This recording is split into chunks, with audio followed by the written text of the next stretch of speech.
Okay, we live. We live from City Market. We live from after City Market, post City Market. This is week 14, week 14 of the City Market season, and this is also a day after the findings came out for the murder of Faustin Goitigo. Let's start this off. Still want to say, even though these rulings came in and these findings came in, it was another justified murder. Still want to say justice for Faustin Goitigo, 4 months ago, who was murdered inside his own home, shot 8 times by Winnebago County Sheriff deputies. Joseph Brulard, and do you remember the other one's name? I don't remember. Yeah. Eaton, I think it's something like Ethan. Eaton. Something like that. But this is just another case and another time and another example of police shooting where there's no type of repercussions or no type of accountability or even in any type of change at all. Any type of change. None. Jay Hanley even said in his press conference that he not trying to find out, or he not focused on if they broke police policy. He not concerned with whether or not they did what they were trained to do. He not concerned about whether or not they follow policy. He concerned about was another justified murder. It didn't matter what they did up until that point. Right. It was just another case to be justified. Right. There was nothing.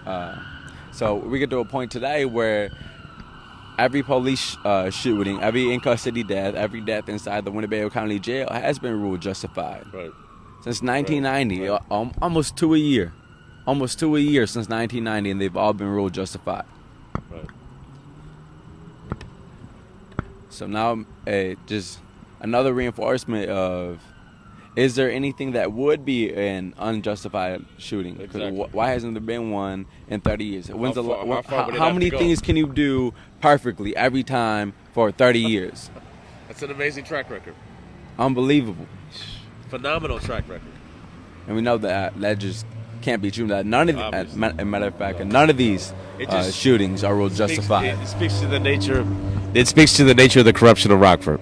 Now, if you're hopping on the live to be a devil's advocate, fine, do that. That's fine. But the one thing I will always say: facts over feelings. So I could care less about how people feel about anything that they hear if it's statistically a fact. So I'm just going to state that again. I could care less about how someone feels about a statistical fact, because a fact has no bearing on how you feel about it. It doesn't make it any less a fact just because it may make you angry or upset or you may not want to believe it. A fact is a fact. The fact that in the 30 years there hasn't been ruled a ruling against an officer for an excessive use of force, or a federal conviction of an officer for murder, or even to the level of manslaughter. How in the world can you have 30 years of every single one of them, every single case, every single circumstance is justifiable? I don't believe it personally. I don't believe it. I don't accept it. It's completely unrealistic to even believe that. Now, the reason why I brought up statistical fact: Illinois is the most politically corrupt state in America. Doesn't matter what you think about it. If you don't believe it, Google it. Illinois is one of the top most politically corrupt states in America. Chicago is the most politically corrupt city in Illinois, and next to Chicago, guess what? Ta-da, Rockford. So the correlation that I'm bringing up to tie this in with what we're doing down here is, it can't be possible that every single time that they were justified. The only way you can do that on paper is if there's corruption. Illinois is one of the most politically corrupt states in the country. Follow the logic. So every time you have a police group, the Winnebago Boone County Task Force, policing the police, you know what the findings are going to be. We said it the day after. If you go back on May 30th, you're going to hear him say it. You're going to hear Leslie say it. You're going to hear other people say it. We already know what the verdict's going to be. We already know what the verdict's going to be. When the verdict came out, it wasn't that we were shocked. We are in a state of consistent anger, but it's justified anger. We are angry at the system and the power structure that so blatantly stands in front of Rockford saying, we want your photo ops, Latinos and blacks, we want your photo ops. Never mind the fact that we're not giving your communities any money. We're not really establishing your communities to be self-sufficient. Never mind that we're heavily policing your communities and killing your men. But you can have a photo op, and if you want, we'll even have a pony ride and pet your kids' heads and give them suckers and lollipops and cupcakes while we gun their uncles and their brothers and their fathers down in the street.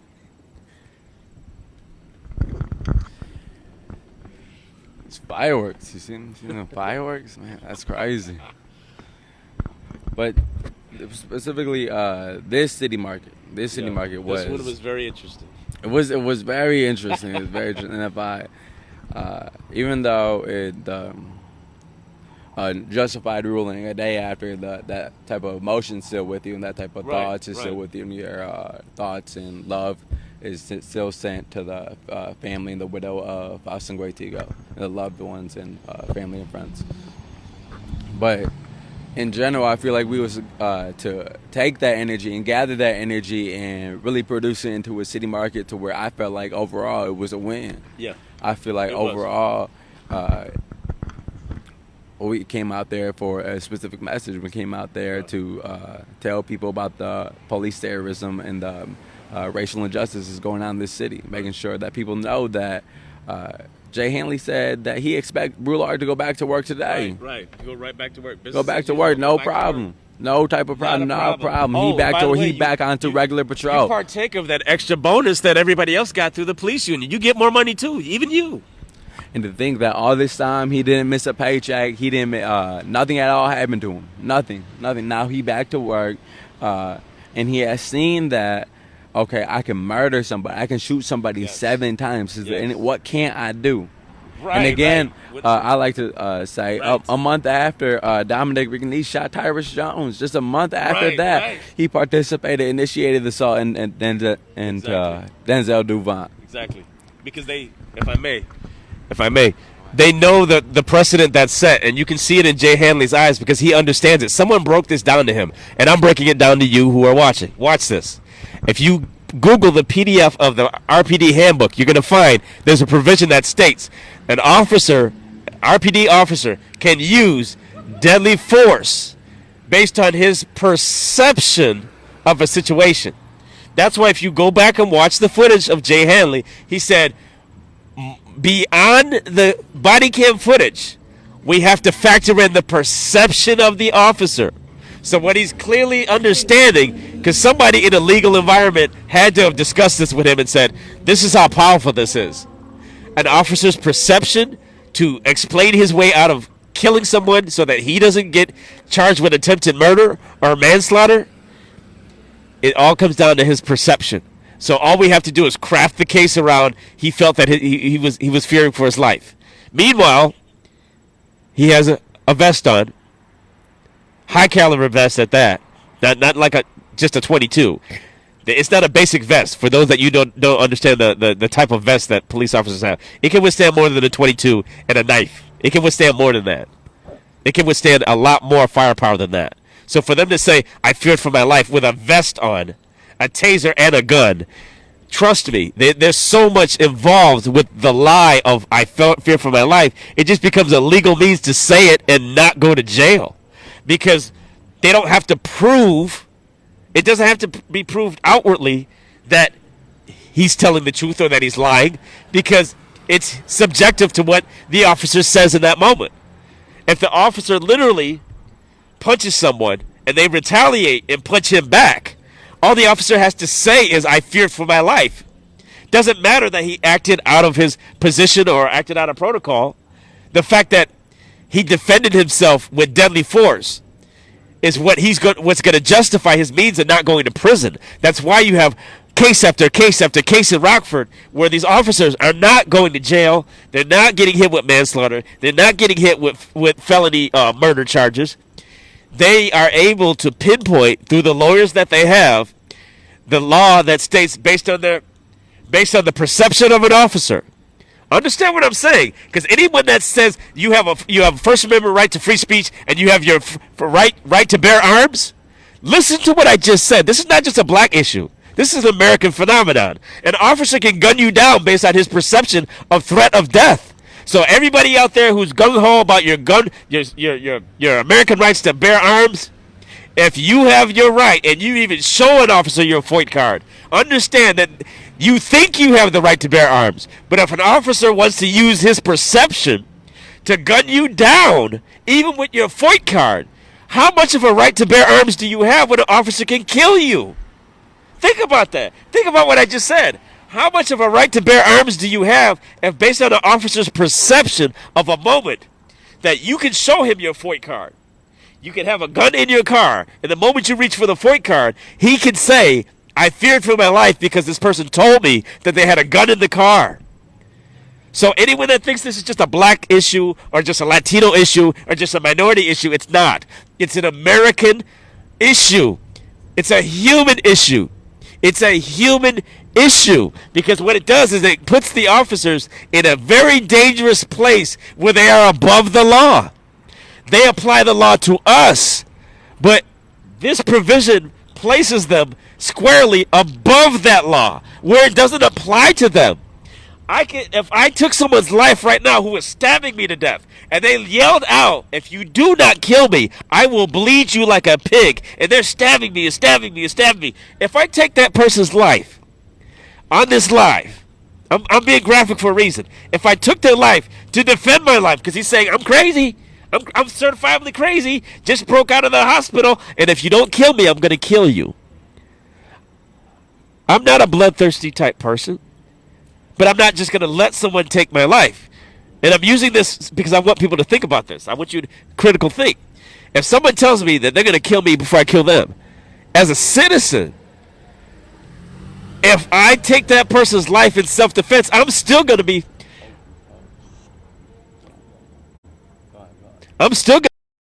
fighting for my life so that I don't serve the rest of my life in jail. That's why I brought up that point. As a citizen, even if I had to defend my life, and you could hear on the audio someone saying, I'm crazy, man, and if you don't take my life, I'm going to take yours. And they're stabbing me and stabbing me and stabbing me. Even if I had to take their life, if I had no choice, back against the wall, I would still be fighting for my life in Rockford, Illinois, that I don't go to jail for the rest of my life. But think about it. These officers are out on the street every day with a gun, and their perception, and because they understand the power of what they the onus is not on the court to even prove that what they're saying is true. That's how powerful this was. If you watch the video again, please, based on what I'm explaining to you, because knowledge is power, you will hear how Jay Hanley breaks it down.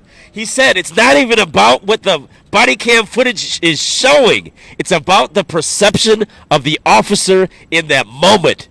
So what he's literally saying in the press conference is, regardless of what the video showed, as long as the officer says he feared for his life, we can't dispute that, and that's what's going to keep him from going to prison. That's powerful. That is powerful. I see.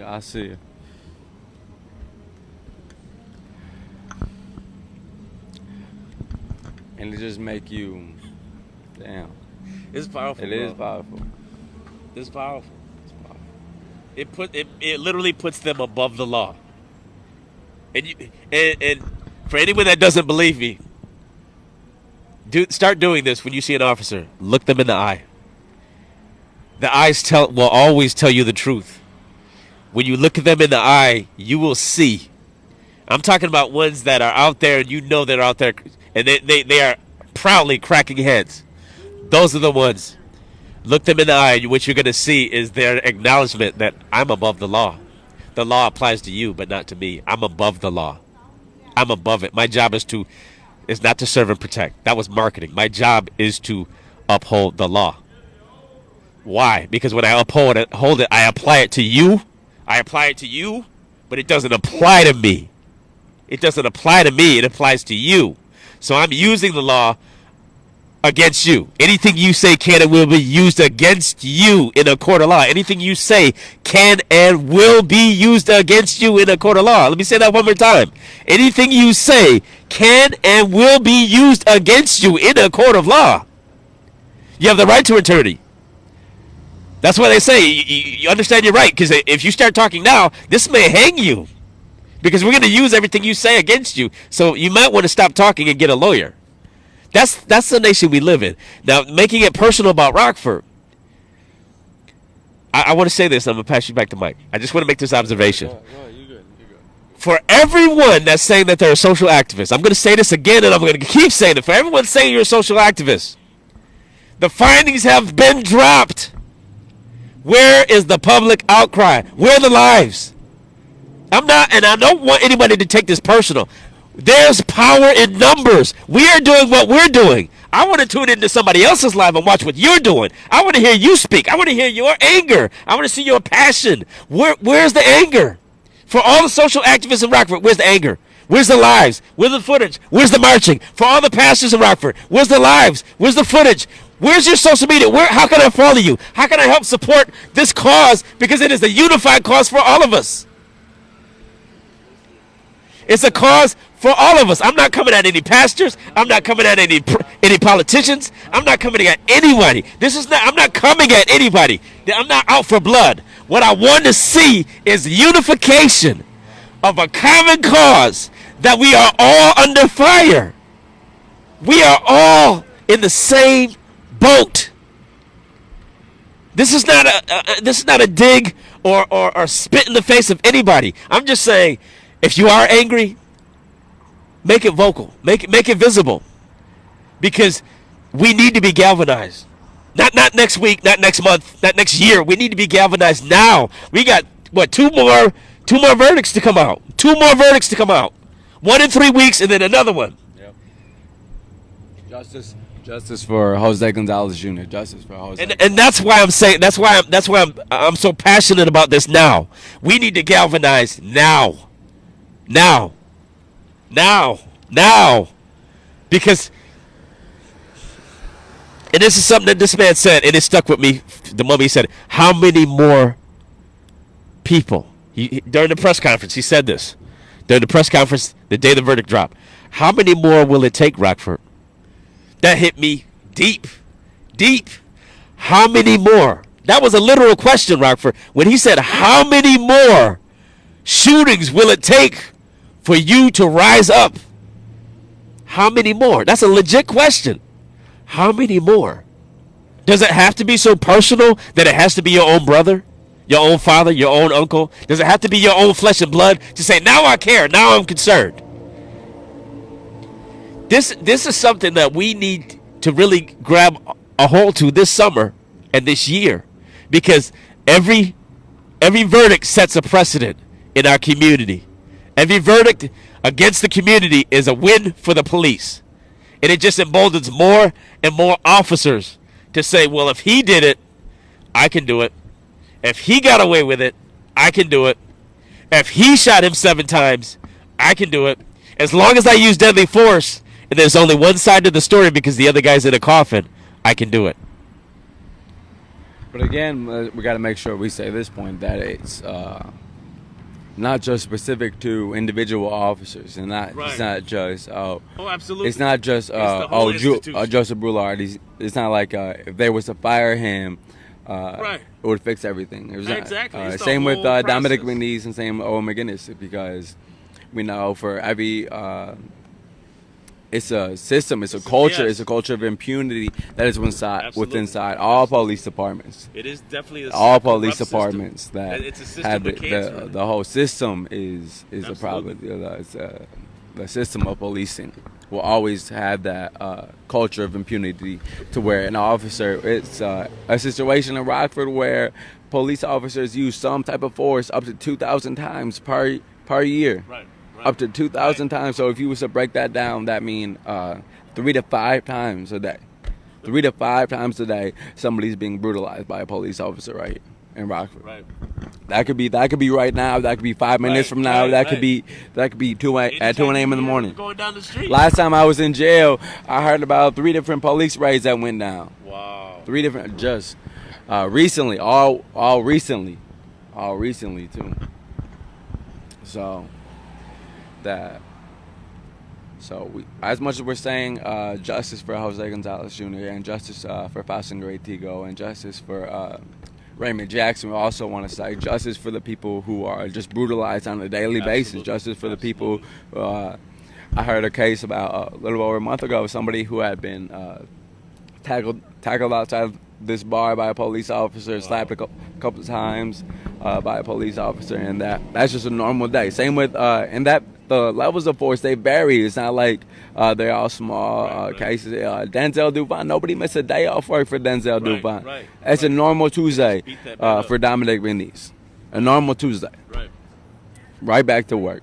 Probably not even going.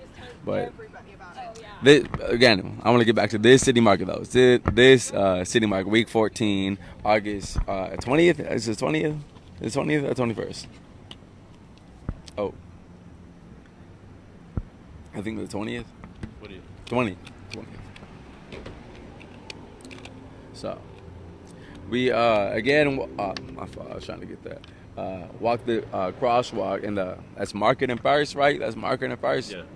That's the Markket and First intersection, and a continuous walk, not stopping in the crosswalk. A continuous. I never stopped. I never stopped walking. I never left that crosswalk.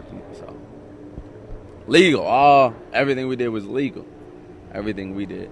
But one of the most one of the most powerful things that happened is the car going this way down First Street.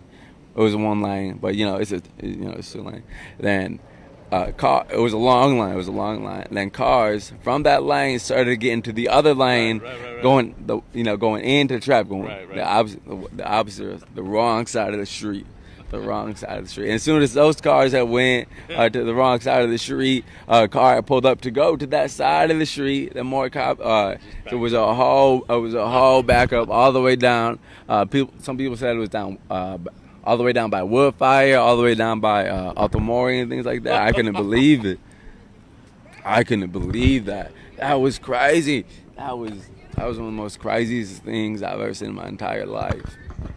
And just so, because part of Terry said this today, the May 30th Alliance is a direct action organization. It's a direct action. So the direct action is walking in the crosswalk. It's physically, not just physically, but it's walking in the crosswalk. Is a direct action they were doing, walking in the crosswalk to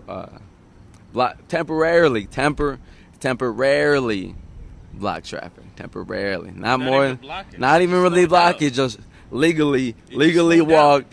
Legally, everything we did was legal.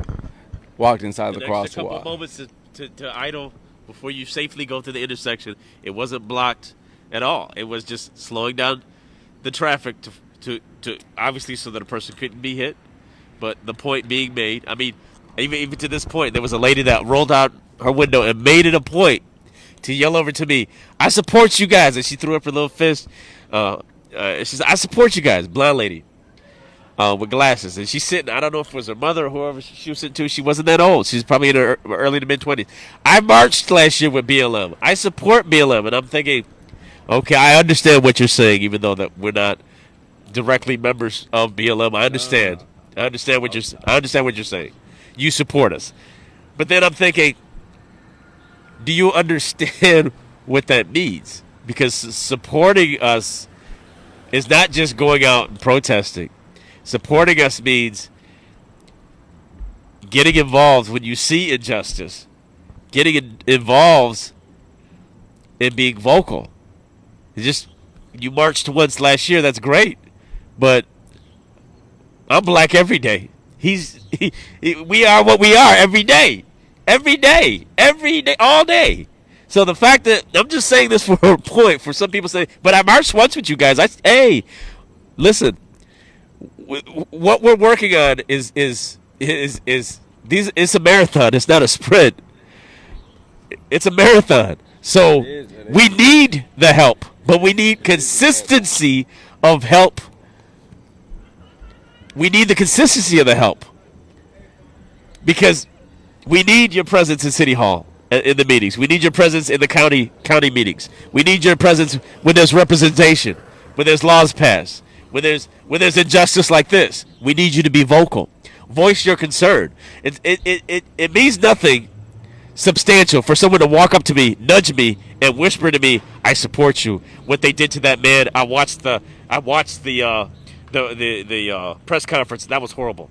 To walk up and say that to me doesn't have the same impact to be out here and saying it out loud. I disagree with the verdict. I disagree with the findings. I disagree, and I publicly will state that I disagree. It's a completely different atmosphere. It's a completely different feeling. And when she did that, I couldn't help but it took me back a little bit. Like, okay, you're saying that, but now you're crawling up into a fetal position, and you have this. Your body language is saying, "I can't wait till we drive away from here. I can't wait till we just drive away." Hold on, let me see. And my fault. The third lane was somebody trying to turn onto Market Street. So it was a car going normal down First Street, a car in the wrong lane, and then a car trying to turn right onto Market. So it was three lanes. Nobody could get through at all. And that come from a place where people are more concerned about people walking their cross. People are more concerned about people walking their crosswalk than they are that African man just got murdered 4 months ago. Just got murdered inside his own home, and his murderers are returning to work today. Joseph Bullard back to work today. More concerned. Ian back to work today. He might be in your neighborhood. He might be. He might pull you over. Right. And now school opening up. He might be in your child's school. But people are more concerned. People are more concerned about those little five seconds, maybe. Right. 5 seconds, maybe. People are more concerned and more angry about that.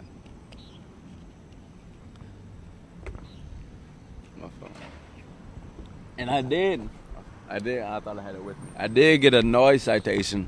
I don't know where it is. Yeah. Thank you.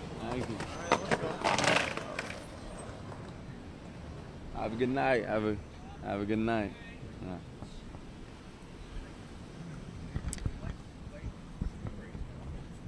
But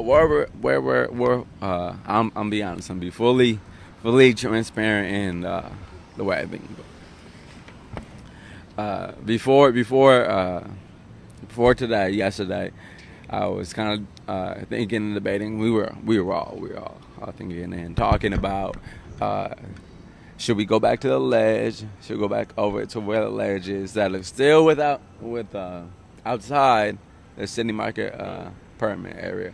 But should we go back over there? Or should we continue walking to the crosswalk? Should we do something else? Should we do something different? And after today, I do feel like, because today felt like so much like a win, I feel like still want to main, still not sure, still not getting funny down what we're going to do next week. But this did make it difficult to try to do anything else, to see people to have it be so much of a win to where they got to throw a really petty on the way out, petty noise citation for using the siren right before.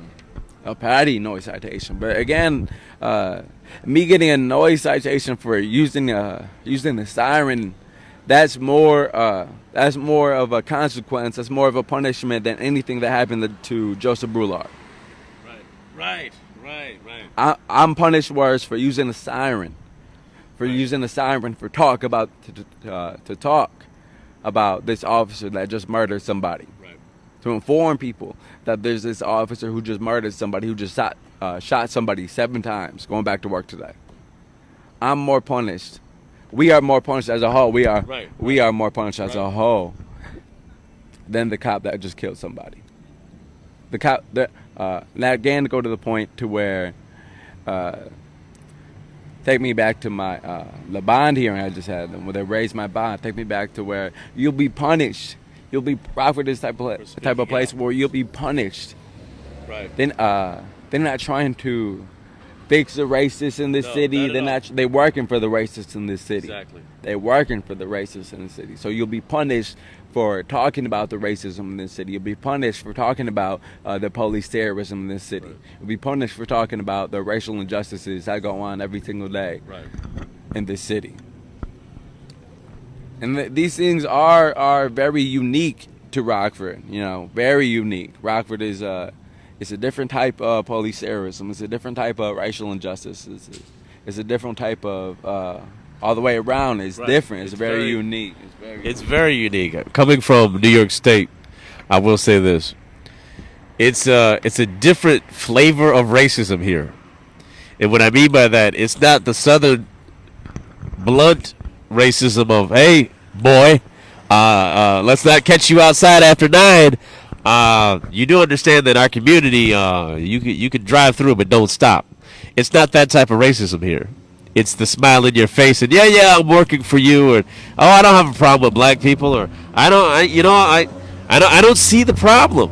It's that type of racism. It's this bizarre fake ignorance to the fact that people know and can feel on a social level that things are not fair and equal, but yet they have to play this front that, but I just didn't know. I didn't know. How do you not know? How do you not know? How do you not feel it? How do you not see it? Rockford ranks number 8th worst place in America as a city to live in for black people. It's not my opinion. To come up with that number, what it's factoring in is the lack of job opportunities for black people, the lack of a quality education for black people, the lack of adequate areas that are set up as neighborhoods to be holistic for a person to thrive, buy a home, and raise their children. Those are all the factors, major factors of where this statistic came from. Again, Rockford ranks number 8th worst city in America for black people to live in and basically have a future. So if that is a fact, then you have to factor in the police brutality, excessive force, and racial profiling. You have to factor in the racism that's inherent in the political structure of Rockford as well, because there's a status quo that must be maintained based on racism. Well, that's not just that. Watch this. Devil's advocate, but that's not true. No, that's your opinion. Rockford has a track record of not financially investing in the black community. This is a fact. This is a track record. You can look it up. You can look it up in past budgets. You can look at past annual budgets. You will see a consistent lack of financial support to the black and Latino community, which is the direct result to that is incarceration, because people are making decisions based on desperation. So, of course, if you invest in a community and stabilize it by investing in the Latino and black community, once you open up more opportunities, you have less people acting out of desperation, less people going to jail. But because the budget has to keep going up every year, the police have to get more and more cops on the beat every year. They have to get more vehicles every year, more guns every year, more money. That's all they talk about is more money. The crime isn't going down, though. The crime isn't going down. You have a justice center 3 times larger than the last one, but the crime isn't going down. I thought the measure of a good administration was the crime going down on your watch. The crime has not gone down, in a manner of speaking. When you over-police an area and you start using a Gestapo tactics for petty, minor things, those infractions become marks, numbers. Well, you're pulling away. Stop resisting. Or, well, what's my charge, officer? Resisting arrest. No. What's my charge, though? Well, your charge is resisting arrest. Well, what am I being arrested for? You see how it just goes around and around in a circle where it becomes just ridiculous. Because the over-policing is the means to have, as he said, the 2,000 incidents in a year. It's not because crime has gone so rampant. It's because you have so many people focused on a certain area that you're going to nitpick and be petty over everything so that you hit the numbers you need, so that at the end of the year you can get the budget that you need. You got to make it look like it's ridiculous out there. You got to make it sound like it's a bloodbath because you're asking for millions of dollars. You got to make it look like all hell broke loose in the black community, knowing that it hasn't. Knowing that it hasn't. Because there are officers now saying, you know what, we have a problem because we got a lot of officers that are retiring. Yeah, because they know it's a sham. They don't want to do it anymore. No, I don't think the officers are retiring because of that. I think they're retiring because they've been rewarded so much for their role in upholding the system. Oh, shit. I agree, but I think some of them. I can't see any I can't say all of them. I can't see every single officer that's retiring sleeping good at night, feeling like I'm in his heart that he really. I know they get starry-eyed. You can talk to any rookie. I took this job because I wanted to change. I wanted to change it from the inside out. You're just one officer. You're not going to change the institution. The institution is going to change you or it's going to break you. It's going to change you or it's going to break you as an officer. And some of the officers, that's why the alcoholism is so high. That's why the domestic violence is so high. That's why they're beating their wives or beating their kids.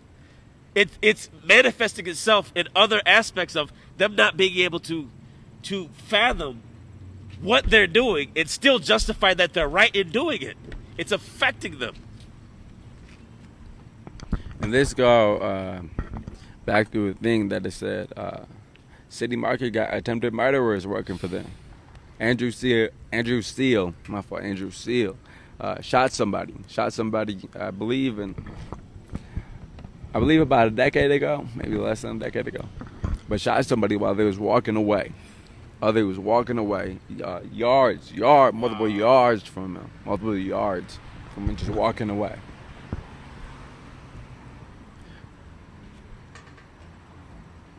What?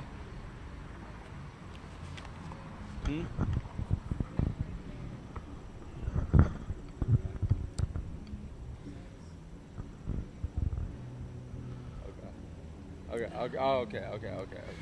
All right.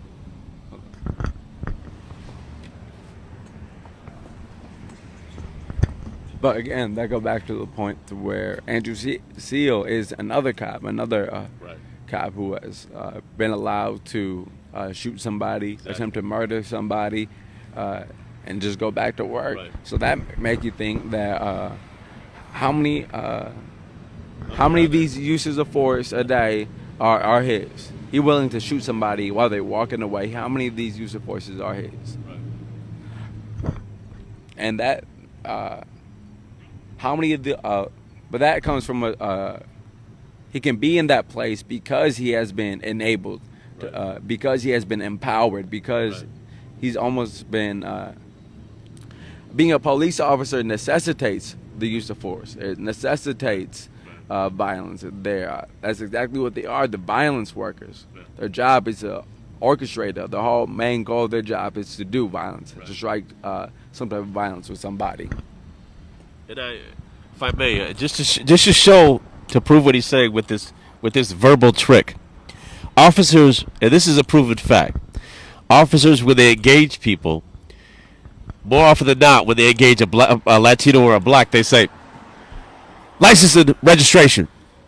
There's a tone that they project because they're looking for a response to then grab you. License and registration now. But in many instances when it's a white person, excuse me, license and registration, please. They know what they're doing and they're choosing who to talk to, how they choose to talk to. So when you see the psychology involved with how they police the community, how white communities and black communities, it's not policed the same. So anyone thinking, but it's all the same. It's not. It's not. Because if it was, you'd see more incidents in Rockford of somebody in Spring Creek, or somebody in Loves Park, or somebody in Perryville, where that they would be on the 6 o'clock news. But you don't, because more often than not, they're approached differently, they're talked to differently, and they're treated differently by these same officers that when they meet someone else, it's a different psychology that they choose to use because they know it will warrant the use of force that they are looking to use. They are looking to utilize it by causing a provocation. Like you could find this information statistically. It's called pullaways. There's resisting arrest, and there's a list for that. And they record these. But I saw with my own two eyes a list provided at one of these meetings. It was a social activist provided a list, and she brought up the list of pullaways, and I was thinking, what is that? She said they had to define the pullaway of if an officer grabs your wrist and you jerk. It's not necessarily considered resisting arrest, but it's a reaction that you have. But when you think about it, when you hold a person's wrist a certain way, your body can flinch involuntarily. So they can still use that against you, knowing that you're not even trying to jerk your arm. But if they twist your wrist just right, your body's going to jump even without you trying to do it. And then it gets listed against you to provoke.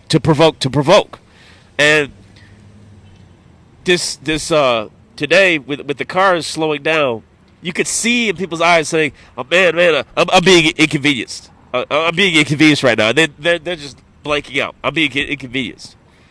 And I couldn't help but say out loud, I'm black every day in Rockford, and every day of my life I'm inconvenienced. You're inconvenienced 5 seconds at this crosswalk so that the person, as they're walking by, you get a chance to drive through. And this is enough to cause you anxiety and make you feel, these moments of sitting here.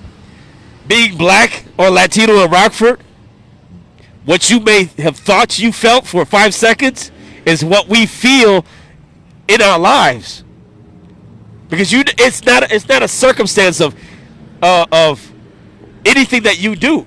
You could drive home right now from the movie theater, be minding your own business, never have committed a crime, and that you could be the next Denzel. You could be at home with your wife and have an altercation, and somebody else could call the officer, and you going in your house saying, I pay the mortgage, I'm going in the house. I'm fine. You could be the next Faustin. So later, for the demonizing or the dehumanizing of the people, they will always be human. They will always be people, not things, or not collateral damage of property. We're talking about people, and consistently, I just want to point this out and hand the mic back over. Consistently, the theme in Rockford is dehumanize the victim and humanize and reward the officer.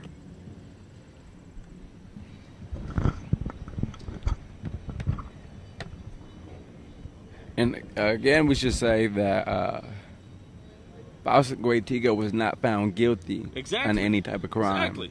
If he was innocent until proven guilty, Right. Faustin Guetiga has a right to stand trial. Faustin Guetiga has that right to have his day in court. So, say that he hit him in the head with a pipe or anything, which is not caught on any anybody camera. Not in anybody's body cameras. And I do want to say that I don't understand. He said he got 2 shots in the right arm, right? Jay Hanley said Faustin was shot twice in the arm. I see where you're going with this. Shoot me twice in the arm. You just neutralize the threat. And you still think I had the power to raise a pipe? That would make sense why he said, I don't think the bullets had an effect. Because how else can you throw that garbage and that in goes there? to the dehumanization of people of African descent. That goes on every single day. To where that reminded me of the quotes that Mike Dalkey gave in that meeting where he was addressing some of the brutal nature of the arrest during City Market of black women. He said, well, these women are stronger than they look, and these were young women. She was what, 20? being attacked by 300-pound police officers. Right. 300-pound police officers. That's what occurred during City Market last year. That's what occurred. 12-year-olds being pepper sprayed. Right. Children, multiple children being pepper sprayed. Multiple children were Several black women being brutalized by police officers. And even in regards to the pepper spraying, I'll say this right now because there's going to be more developing in that. They know who did it. There was no press conference about it. No one came out and discussed it or even talked about it. What they're hoping people in the community are too afraid to come forward. If that's not Gestapo, I don't know what is. The police, the RPD, the Sheriff's Department, and Parks Department are hoping that people don't come forward. I was there when the Back to Blue rally took place. I watched the footage where you clearly see a sheriff provoke everything. And the mayor's response was, well, no one came forward to file a complaint. I was there in City Market when things were sparked by officers. The mayor's response again was, well, no one came forward to file a complaint. And they're like, what, did you see the video? Yeah, I saw the video, but no one came forward to file a complaint. This was his constant threat. Well, no one came forward to file a complaint. So he's basically saying, I saw it, but if they're too afraid to come forward, there's nothing I can do. That's the city we live in, where people, it's not that this stuff didn't happen. It's not that people don't want to file incident reports. The fear in Rockford is keeping people from coming forward. It is a genuine fear of retribution by the police. And if that's not Gestapo tactics, I don't know what is. I do want to say, even though it's not complaints being filed, it's not some type of thing to where they don't know that it's happening. Exactly. They know. And that go back to the point that it's a system of policing. It's not Very individual much so. police Very much officers. so. That the police officer necessitates its use of force. It necessitates the use of deadly force. Yeah. So that goes to show that, as well as the blood of Faustin Guaitigo is on the city of Rockford's government's hands, and the blood of Jose Gonzalez Jr.'s blood is on their hands, and the blood of Denzel Duvine and Tyrus Jones and Raymond Jackson, that's all in the city of Rockford. The same thing with the everyday victims. Right. The everyday victims, the everyday somebody who is punched by a police officer, tased, hit with a baton, any type of use of force they're allowed to do. And that make me think of the May 30th findings. Right. And that make me think of the candidates for the next police chief, the candidates. On the day of May 30th, when over thousands of people gathered in the street, walked in the street, marched in the street, went to District 1 in protest after George Floyd was murdered. Kurt Whisenhand was in charge of District 1 that night. Right. When over 100 people were brutalized by police officers. Right. When entire communities was filled with tear gas. When pepper spray bullets was shot into crowds. When people were left in piles almost. Beaten and left in piles. Right. Kurt Whisenhand in charge of District 1. Carla Red in charge of the investigation into the use of force. Right. Into the use of force police officers used on May 30th. Ed, And she got up there and said punching, kicking, grabbing, slamming, justifiable. kicking, using pepper spray, hitting them with a baton, tasing, all within the handbook. All within the handbook. And it's worth noting, because this is a sticking point for me every time I read it. They brought up the order of dispersal because they knew that without that, the whole thing was basically a class action lawsuit, which it still is. And I'm going to prove my point. They said, I believe they said 6 o'clock or 8:30 that night, they gave the order of dispersal. So why were you using pepper spray and using excessive force earlier than your order of dispersal? Because without the order of dispersal, you're not giving people the means of a clear exit by you ordering them through a megaphone which way to peaceably leave. And you can watch video after video after video throughout the course of the day where it didn't happen. So if that's not corrupt, I don't know what is. But I'm just saying, I agree wholeheartedly. It's not about one officer or 5 officers or 10 officers. It's about the institution, because that whole institution protected everybody out there and justified everything that everybody did, even though the order of dispersal was late in the evening. Why am I bringing that up? Because I can't let it go. Doesn't make sense. Maybe, just maybe, we need a federal investigation, because obviously we couldn't get anywhere with the local Winnebago County. Maybe we need a impartial, uncorrupted organization to look at the fact that the order of dispersal was so late in the day and people were already getting beat up. Maybe we can get some justice out of that one.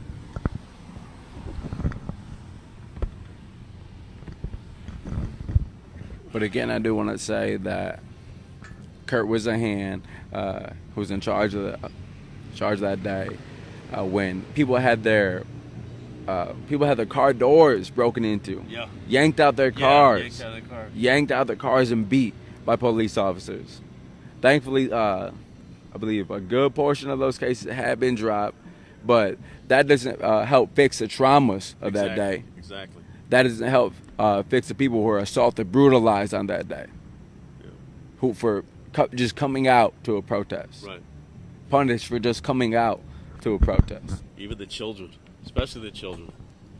I've said it multiple times when people ask me why did I get involved. Something snapped in me, and that's the only way I can explain it. Something snapped inside of me when I watched the video of women and children with their hands up.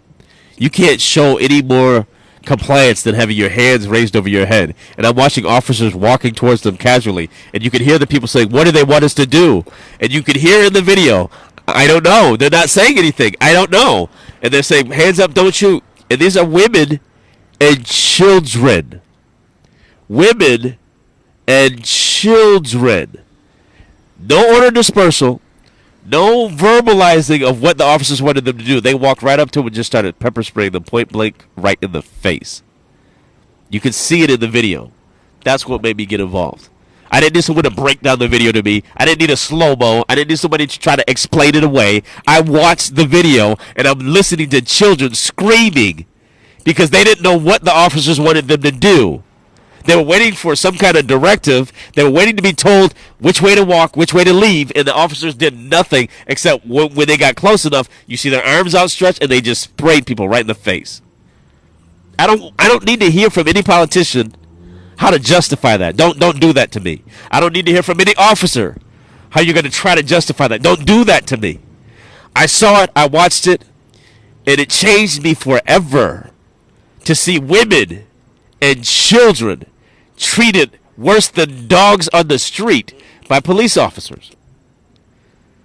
So the point that he's making about these individuals that are actually up for consideration for a higher position, they protected the corruption of that day. So don't let that escape the conversation. They protected and endorsed the corruption of that day. And to see them at a higher position with more influence and more ability, reckless. Reckless. Completely reckless. Because there they just had to rubber stamp it and then do a press conference. Now being the head of it, it's a scary thought. It's a scary thought being that they endorsed it. Even as he said, Carla Red said, based on all the things that the officers did. Now you tell me. It's just I don't know if you call that a coincidence, but over 100 officers out there brutalizing people, and nothing that any of the officers did, not even one, was considered unjustified. She said in her press conference, all of it, every single thing that was, whether a person had a bloody nose, bloody eye, sprained wrist, doesn't matter. Hit with a baton, sprayed with pepper spray, it was all justified. This is where we're at right now, Rockford.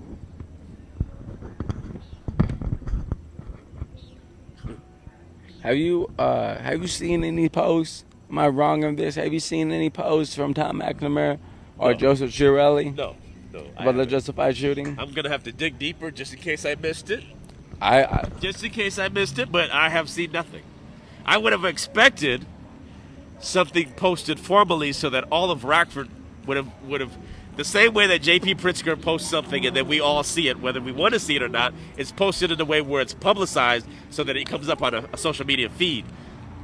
That's why I say maybe I missed it, because if Tom didn't go in that direction to post something that can just blanket social media so we could all see it, then we would all have seen it by now. But I haven't seen it otherwise. I haven't seen anything. And what does that mean when the mayor of the city is addressing a murder by police officers? What does it mean when the county chairman is not addressing a murder in his city by police officers? I feel like it speaks volumes on two levels. I feel like it speaks volumes on two levels, because the mayor is supposed to be the individual that builds bridges in a community that helps to foster peace, helps to foster healing, helps to foster unity. For the mayor of this city to be deliberately silent about anything to do with any of these cases speaks volumes about his direct concern for the community that was impacted by these. That's how I look at it. Because I'm going to prove my point. Darren Carter, when that happened, the whole city stopped because it was just unreal. But immediately, the mayor had a statement online.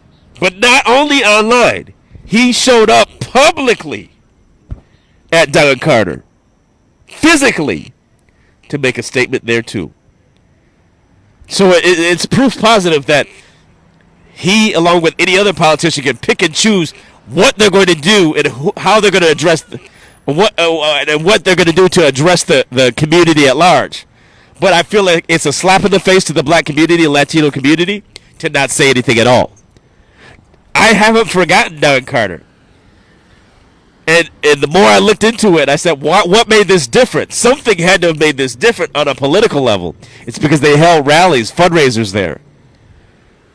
Am I diminishing what happened there? Not at all. So please follow what I'm saying.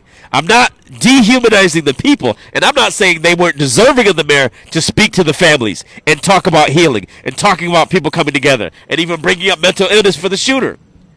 What I'm saying is there was an immediate response to the community, but that response was tied to the facility that was used in the past for fundraising. So yes, there was an ulterior motive to respond so quickly.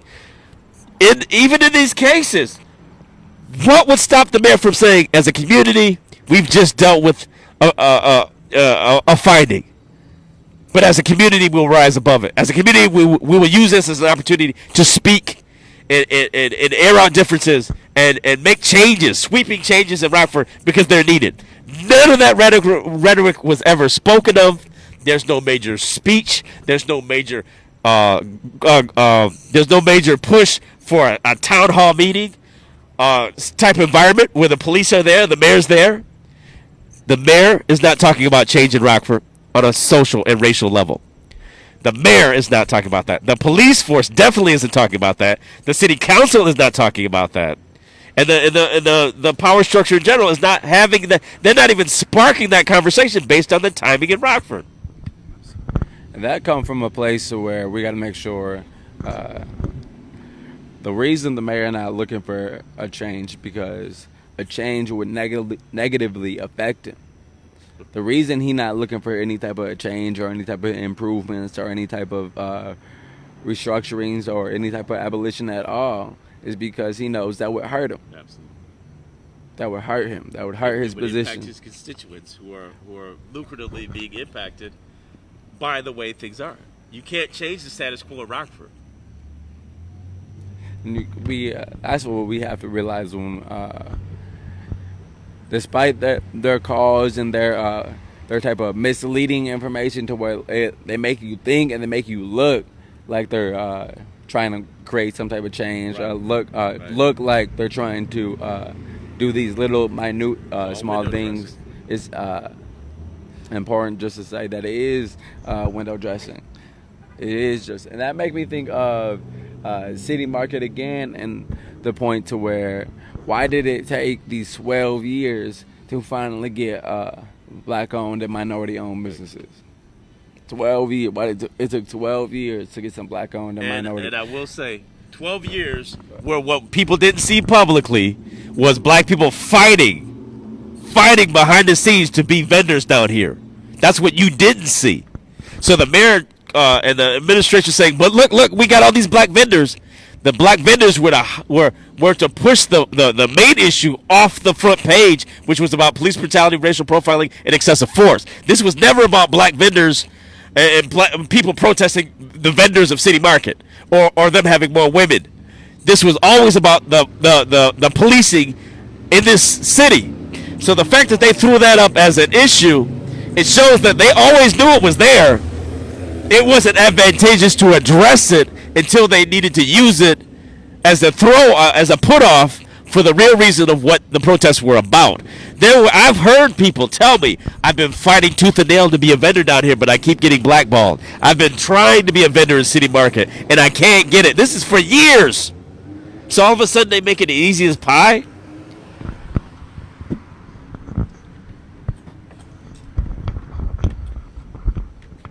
Okay, we're gonna wrap this up. City Market Week 14, day 322, I believe, 322. Overall day, the thoughts and the love is still with the family and the widow of Faustin Goitigo. That justified ruling is still weighing heavily, but I do again feel like we was able to turn that energy overall into what felt like small win. Real legal win. Real every legal way. But day 322, City Market Week 14.